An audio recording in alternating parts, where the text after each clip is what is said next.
सादर नमस्कार, सादर जय जिनेंद्र। क्षमा न्यूज चैनल कहीं भी कभी भी सही और सकारात्मक समाचारों के लिए देखना और सुनना न भूलें। साथ में आपसे विनम्र निवेदन है कि यदि आपने इस चैनल को सब्सक्राइब नहीं किया है तो कृपया अवश्य कीजिए और शेयर और लाइक करना ना भूलें। महाराज जी, मेरा प्रश्न है, जैसे मंदिरों में दिखता है कि जैन मंदिर हैं, ऐसे ही घरों में कैसे पहचाने कि ये जैन घर हैं? क्रिया में अहिंसा, दृष्टि में वीतरागता जहां है उसी का नाम जैन धर्म है। क्रिया में क्या हो? अहिंसा। अहिंसा। और दृष्टि में क्या हो? वीतरागता। वीतरागता। बस जिसने राग द्वेष कामाद के जीते सब जग जान लिया, सब जीवों को मोक्ष मार्ग का निष्प्रय हो उपदेश दिया। बुद्ध वीर जिन हरिहर ब्रह्मा, या उसको स्वाधीन कहो, भक्ति भाव से प्रेरित हो यह चित्त उसी में, वह चित्त उसी में लीन हो। यानी जैन धर्म वही है जिसने राग द्वेष काम आदि।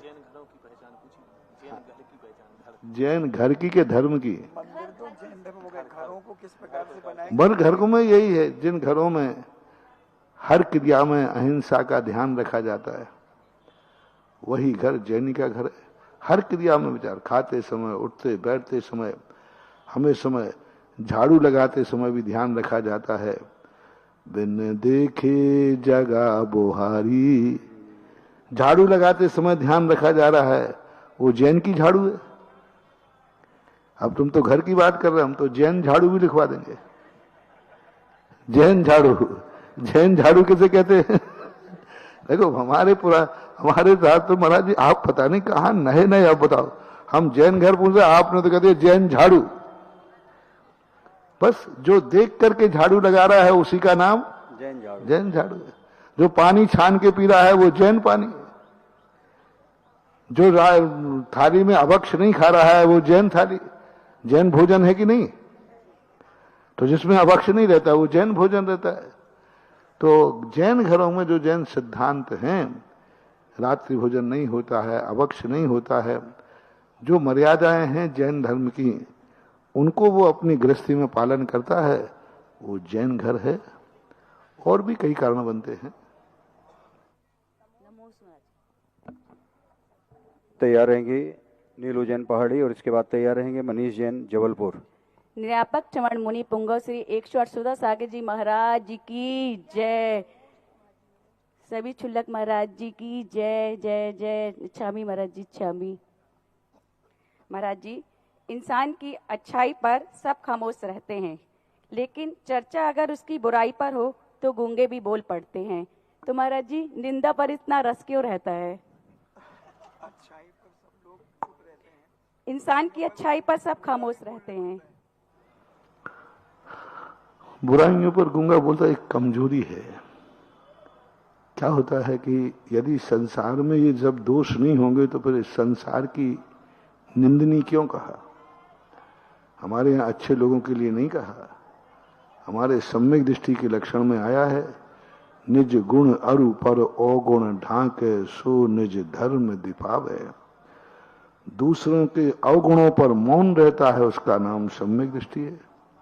दोषवादे च मौन्यम, दोषों के कथन करने में जो मौन रहता है वह सम्यक दृष्टि कहलाता है।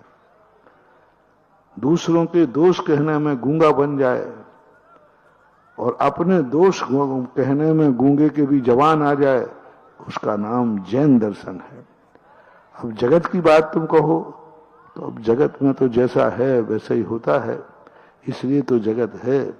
संसारी व्यक्ति का यदि ये लक्षण है तो ये अहितकारी है, प्रशंसनीय नहीं, निंदनीय है। नमोस्तु महाराज जी के चरणों में नमोस्तु नमोस्तु नमोस्तु। इच्छा में महाराज जी सबसे वंदना, जय जी। महाराज जी, न मेरा प्रश्न है न मेरा शंका है, मेरी एक व्यथा है जो मैं बहुत समय से इंतजार कर रही थी कि आपको बताऊं। मेरी व्यथा है पावागढ़ से, जहाँ लवकुश मोक्ष गए। वहाँ जब हम मंदिरों में जाते हैं दर्शन करने तो वहाँ इतनी गंदगी पसरी रहती है कि हम वहाँ मंदिर के दर्शन करने भी नहीं जा सकते। 2-3 मंदिर तो ऐसे है कि हम उनके ऊपर भी नहीं चढ़ सकते। सारी गाय वगैरह और होटल का कचरा, बंदर का, सब गंदगी पसरी रहती है। तो ऐसे स्थानों का कुछ आपको करवाना चाहिए, समाज के द्वारा करवाइए, कैसे भी करवाइए। बनारस में गई थी तो जो समंत भद्राचार्य ने शिवपिंड से चंदा प्रभु जी निकाले थे, वो शिवपिंड बहुत पूछने के बाद में मुझे मिली, और उसके बाद में उस शिवपिंड के ऊपर सब वो एक सड़क के जरा सी जगह में उनने रख रखी थी, और फिर उसके ऊपर फूल पत्तियाँ थी। मैंने 500 रुपये दे के उससे कहा कि ये हटा, तू मेरे को दर्शन करना, देखना है। तो फिर उसने बड़ी मुश्किल से वो क्या है, हटाया। ओम शांति। क्या होता है, द्रव्य क्षेत्र काल भाव की मर्यादाएं हैं। अब जहां परिस्थितियां ऐसी हैं कि वहां तुम क्या कर सकते हो। कहीं समाज के पास कितना टाइम है, कहां जाएगी समाज, कितना जाएगी। हर चीज के लिए एक मर्यादा होती है। द्रव्य क्षेत्र काल भाव के अनुसार परिवर्तन हो सकता है। मैं आपसे ही कहूं कि आप ऐसे क्षेत्रों पर जाके वहीं रहो ना, प्रतिदिन सफाई करना, झाड़ू लगाना, और वहां सफाई करोगे तो आप क्या कहोगे। यदि मैं आपसे कहूं कि आप जाकर के जिन जिन क्षेत्रों पर है, किसी एक क्षेत्र पर घर गृहस्थी छोड़ करके वहीं बसो और आप उसकी देखरेख करो, तो शायद आप कह देंगे हमारे पास थोड़ी समस्या है। तो हर व्यक्ति यही कह रहा है। आज गांव में मंदिर उजड़ रहे हैं, कोई ताला खोलने वाला नहीं है, तो लोग कहते महाराज क्या करना चाहिए। मैंने कहा आप ही वहां रहने लग जाओ तो व्यवस्था बन जाए। बोले महाराज हम तो नहीं रह पाएंगे, हमारे बाल बच्चे हैं। हमने कहा दूसरे से हम कहेंगे तो वो भी यही कहेगा कि हम तो नहीं रह पाएंगे, हमारे बाल बच्चे हैं। तो परिस्थितियां, वेदना होना अलग चीज है, भावना रखना अलग चीज है। क्रियान्वित करने के संबंध में सोचना चाहिए कि हम जब नहीं कर पा रहे हैं कुछ, तो दूसरा क्या कर पाएगा। जो समस्या हमारे सामने है वही समस्या दूसरे के सामने है। जो हम देख के आ रहे हैं वही ना जाने तुम्हारे जैसे हजारों लोग देख के आ गए। मुनि महाराज भी देख के आ गए। हजारों लोग प्रति वर्ष देखने जाते हैं, बस देख के दुखी हो जाते हैं, हमारे पास प्रश्न कर देते हैं और अपने घर चले जाते हैं। किसी को ये वेदना नहीं हो रही कि यहाँ ये तकलीफ है, मैं रहूंगा, मैं सबको छोड़ता हूं, मैं वहां यहाँ की व्यवस्था करूंगा। यदि ये ठान ले में तो सारे भारत के जितने भी स्थान हैं सब सफाई हो जाएगी, सब बढ़िया हो जाएंगे। अब हम तो जितना कर सकते हैं कर रहे हैं, कह रहे हैं, कहते हैं। द्रव्य को धोते हैं मंदिर में, और द्रव्य धोने के बाद जब हम चढ़ाते हैं, और ये बरसात में जब उसमें इस द्रव्य में छोटे छोटे जीव उत्पन्न हो जाते हैं। चूंकि मैंने शिखर जी में देखा था, जिस समय द्रव्य जहाँ पर उठाने के बाद रखी जाती है तो वहां पर द्रव्य की बहुत बुरी स्थिति देखी थी। तो मुझे तब से ऐसा लगता है कि ये जो द्रव्य है वो यदि हम बिना धुले चढ़ाएं तो शायद ये बाद में जो आज भी दूसरों के काम आती है, किसी के भी काम आती है, तो वो सही रूप से काम आ सके। क्योंकि अनाज बहुत मुश्किल से उत्पन्न होता है, ये मैंने गांव में भी देखा है सर। तो मेरी तो इससे अच्छा चढ़ाया ही नहीं जाए। नहीं सर, क्यों महाराज जी, क्यों क्यों आखिर क्यों चढ़ाने का औचित्य क्या है। क्योंकि देखो क्रिया जो होती है, जीवों का पढ़ना अलग चीज है। जीव क्यों पढ़ रहे, हमारी असावधानी से पढ़ रहे हैं। आज दीप जलता है तो मच्छर मर जाते हैं, तो हम उसको सुरक्षित करें ना, हम जारी लगाएं। क्रिया को लोप करने की अपेक्षा क्रिया को व्यवस्थित करें। चढ़ाने की बिना धुली चढ़ाने की अपेक्षा कितना बड़ा दोष बन जाता है। मान लो वही चावल धुल के आया है, बिना धुला आया, कहीं यदि किसान ने उस पर कुत्ते बिल्ली ने बीट किया हो तो संभव है कि नहीं, हो सकता है। किसी मांसाहारी के यहाँ आया हो और मांसाहारी ने उस पर बैठ के मांस खाया हो तो गाड़ी में लद के आ रहा है, किसान के यहाँ से आ रहा है, हो सकता है किसी मांसाहारी के यहाँ आया हो। किसी कुत्ते बिल्ली ने गंदगी कर दी हो। अब इन सब चीजों को ध्यान में संभावना ये दिख रही है पूरी। तो ऐसी स्थिति में फिर हम उसको बिना धोए चढ़ाना, बिना धोए खाना, ये सब चीजें विधेय नहीं है। रही बात जीवों के पढ़ने की, तो ये बिल्कुल बाकायदा है कि सफाई। अब देखो यदि गंदी रसोई हो तो वहां भी कॉकरोच हो जाते कि नहीं, तो फिर क्या रसोई में बनाना बंद कर देंगे। सफाई करो, ये कह सकते आप कि जहां द्रव धुलती है वहां सफाई रहना चाहिए। हाँ, चढ़ी हुई द्रव को व्यवस्थित रहना चाहिए। माली को तुरंत माली, और हमारे यहाँ तो व्यवस्थित अपने हाथ से करो। जीव जंतु तो सब जगह पड़ जाते हैं। आपके बाथरूम है, यदि साफ नहीं किया जाए तो कीड़े वहां भी पड़ जाते हैं। आपका रसोई घर है, वहां भी यदि सफाई नहीं किया जाए तो वहां भी काकरोच आदि जीव पड़ जाते हैं। यदि अपन कमरे को नहीं झाड़ें तो मकड़ जाला भी लग जाता, मकड़ जाले लग जाते। तो व्यवस्थित ऐसा साफ करो प्रतिदिन के मकड़ जाला लग ही न पाए, ऐसा साफ करो कि वो जीव पढ़ ही नहीं पाए। तो ये बात आपके प्रश्न से मैं संदेशा दे सकता हूं। ये तो नहीं दे सकता कि बिना धुली हुई द्रव चढ़ाएं दोगे, पर जहां द्रव धुलती है, जहां द्रव चढ़ती है, वहां सावधानी बरतना बहुत जरूरी है। इसी सावधानी के कारण से तो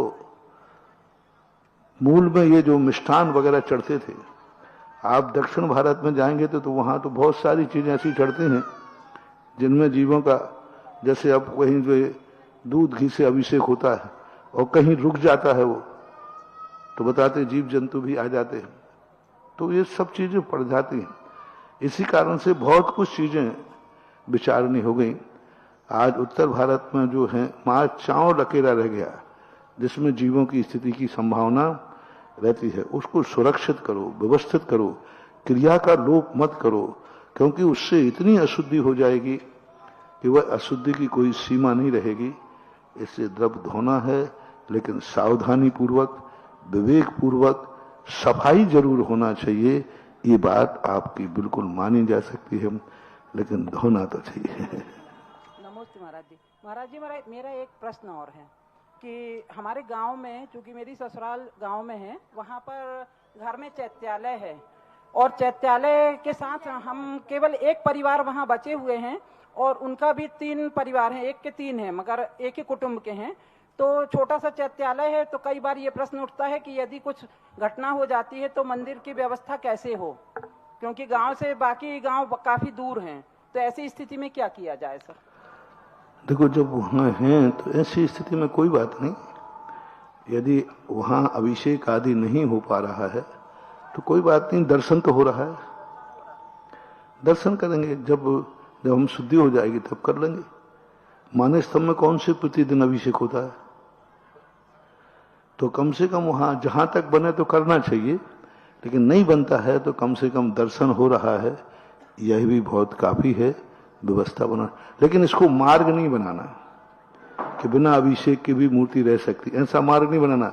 आपातकाल की, विपत्ति काल की एक मार्ग है, अपवाद मार्ग कहलाता है कि विपत्ति ऐसी आ गई तो क्या करेंगे, अशुद्धि में तो छुएंगे नहीं उसको। तो इस प्रकार की व्यवस्था बना लेना चाहिए। क्षमा न्यूज चैनल देखने के लिए आपको बहुत बहुत धन्यवाद। सादर प्रणाम। सादर जय जिनेंद्र।